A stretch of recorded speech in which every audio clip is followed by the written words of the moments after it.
കോഴിക്കോട് മുക്കത്ത് കഴിഞ്ഞ ദിവസം 14-കാരൻ പ്രകൃതി വിരുദ്ധ പീഡനത്തിനിരയായ സംഭവത്തിൽ മദ്രസ അധ്യാപകർക്ക് വീഴ്ച സംഭവിച്ചതായി പോലീസ്.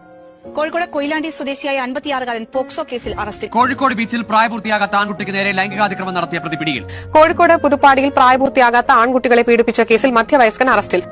ഇടുക്കി മൂന്നാറിലെ നല്ലതണി എസ്റ്റേറ്റിൽ BSNL ടവർ തകർന്നിട്ട് 2 ആഴ്ച പിന്നിടുന്നു. 4 കിലോമീറ്റർ നടന്നാണ് ഓൺലൈൻ പഠനത്തിനായി കുട്ടികൾ റേഞ്ചുള്ള സ്ഥലത്തെത്തുന്നത്. ഇന്റർനെറ്റ് സംവിധാനം ഇല്ലാത്തതിനാൽ പാഠ്യഭാഗങ്ങൾ കൃത്യമായി പഠിക്കാനാകാതെ വിഷമിക്കുകയാണ് ഇടുക്കി കണ്ണമ്പടി സർക്കാർ ട്രൈബൽ സ്കൂളിലെ കുട്ടികൾ. സമ്പൂർണ്ണ ബ്രോഡ്ബാൻഡ് ജില്ലയായി പ്രഖ്യാപിച്ച ഇടുക്കിയിൽ ജില്ലാ ആസ്ഥാനം ഉൾപ്പെടെ BSNLന്റെ പ്രവർത്തനം കാര്യക്ഷമം അല്ല എന്ന്. ഇനി വയനാട്ടിൽ കാട്ടുപോത്ത് സ്കൂട്ടറിലിടിച്ച യാത്രക്കാരന് പരിക്കേറ്റിരിക്കുന്നു. വയനാട് പുൽപ്പള്ളി ഏരിയപ്പള്ളി മേഖലയിൽ കടുവ സാന്നിധ്യം. വയനാട് പനവല്ലിയിലെ ആദിവാസി കോളനിയിൽ കടുവ വീട്ടിലേക്ക് ഓടിക്കയറി. വയനാട് വാകേരിയിൽ കടുവയുടെ ആക്രമണത്തിൽ ഒരാൾ കൊല്ലപ്പെട്ടു. തിരുവനന്തപുരം നഗരത്തിൽ അറുതിയില്ലാതെ ഗുണ്ടാവിളയാട്ടം തുടരുന്നു.